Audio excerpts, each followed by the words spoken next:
બોટાદ જિલ્લાના જમરાળા ગામે સુરેશભાઈ સાથળિયાએ જીવન ટૂંકાવ્યું હતું।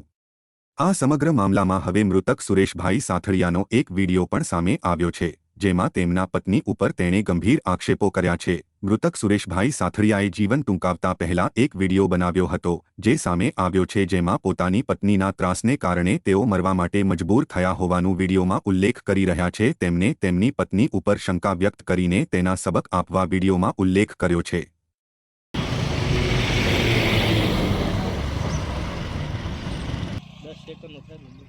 10 સેકન્ડનો કરીએ।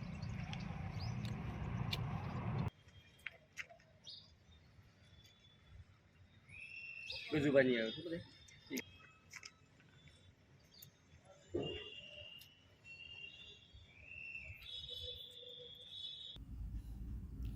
ને એવી સીધી કરજો કે જિંદગી ભર યાદ રહે।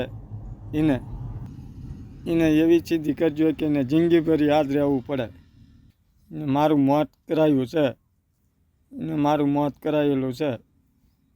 મોણ પ્રિયાણીએ મારા છોકરાની ન થાય, મારી ન થાય, એના બાપની થાય, એટલે મારું મોત કરાયું છે।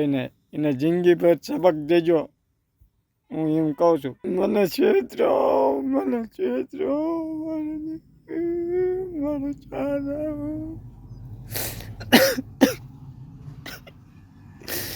મને છેતરો મારી દેવીના મને બેયના છેતરાઈને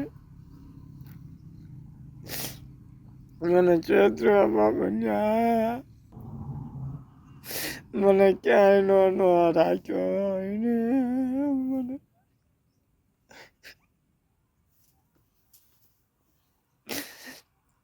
એક વાત નો રાખ્યો। મારી પરજા વિકુટી પાડી દીધી ને,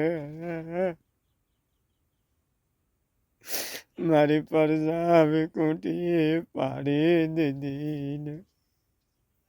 મારું નામ બાબુભાઈ સુકાભાઈ। મારો પ્રશ્ન છે, મારા દીકરાનું મને અફસોસ જે થયો છે એનો ન્યાય જોઈએ છે મારે। અચ્છા, શું થયું હતું તમારે એમાં? બે માણસના ઝઘડાની મારી પાસે કાયમ ને ત્રાસ લેતી હતી ભાઈ।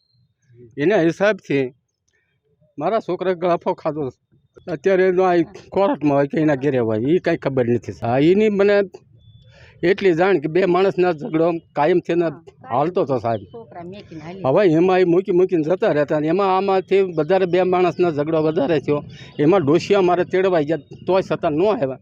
પછી છોકરાને એમ થઈ ગયું કે હવે આવશે નહીં, અને ફોનમાં ગમે તે વાત થઈ, પણ છતાંય તે એને ન કહેવાય ને બધું વિડીયો એમને કરી નાખ્યો। છોકરાએ વિડીયો કરીને કીધું છે મારી પાસે, બાપા મારું કાંઈ કરજો, ત્યાં ઉતારજો। ડિમ્પલ ઈ મારી મમ્મીને લીધે જ કરી છે। અચ્છા, તાર મમ્મીના લીધે શું કામ કરી છે? ઈ આયા નહીં ને એટલે બાજ કરતા હતા નકરા એટલે। તને ખબર છે શેમાંથી એને ઝઘડો થયો તો? ઈ નથી ખબર। તારા મમ્મી કેટલા સમયથી ત્યાં તારા મામાના ઘરે છે? 1.5 મહિનેથી છે। એટલે કેવી રીતે જતા રહ્યા હતા તારા મમ્મી ત્યાં? ઈ પેલા મારા પપ્પા છે ને, ઈ મારા પપ્પાને એમને પેલા આમ ગળા હાથ દઈ દીધો ને, એટલે પછી મારા પપ્પાએ હોટી હતી ને એ પછી એમને મારી, એટલે એ વી ગયા। એટલે અમે પહેલાં તેડવા અમને મોકલ્યા 5 વાગે તેડવા મોકલ્યા। એમાંથી ન આવી ના જયાતા દાળિયા વહી જતી હતી। તો અમારા ડિંકલ કે હાલ મારી ઘેરે, અમને એ ભાળી જાય કે મારી માં જાય દાળીએ કે હાલ માં ઘેરે કે તને તેડવા આવ્યા છે। તા કે ના મારે નથી આવવું। પણ મારા છોકરાએ ફોન કર્યો 2 જણા આવે, તા કે તારે આવવું છે કે નથી આવવું? તા કે ના મારે નથી આવવું। એટલે આવું પેલા પણ કે વહી ગયા હોય ખરું કે વારા ઘડીએ? હા, કેટલાય દાર નાનો બાબલો મૂકીને વહી જતી, તોય સાહેબ મેં છે ને પેટ ભરાતી, હું પેટ ભરાતી એમાંથી નહીં, તોય ન આવી। પાછો મારો છોકરો ગયો, પાછો એ દવા લઈને રખડતો, એને ન ખબર પડે કે આ મારો ધણી આવો છે તો મારે વ્યૂઝ આવવું પડશે, તો એને ન ખબર પડે અમારા વહુને। બોટાદ રૂરલ પોલીસ સ્ટેશનનો બનાવ છે, જેમાં ફરિયાદીના આક્ષેપ મુજબ ફરિયાદીના દીકરા છે, તેઓએ તેમની પત્નીના માનસિક ત્રાસથી એમને ગળે ફાંસો ખાઈ આપઘાત કરેલ છે। તે આધારે બોટાદ રૂરલ પોસ્ટેમાં BNSની કલમ 108 મુજબ ફરિયાદ નોંધવામાં આવી છે। અને ફરિયાદીના કહેવા મુજબ જે મરણ જનાર છે તેના મોબાઈલમાં તેની પત્ની વિરુદ્ધ આક્ષેપ કરતા હોય તેવો વિડીયો મળેલ છે।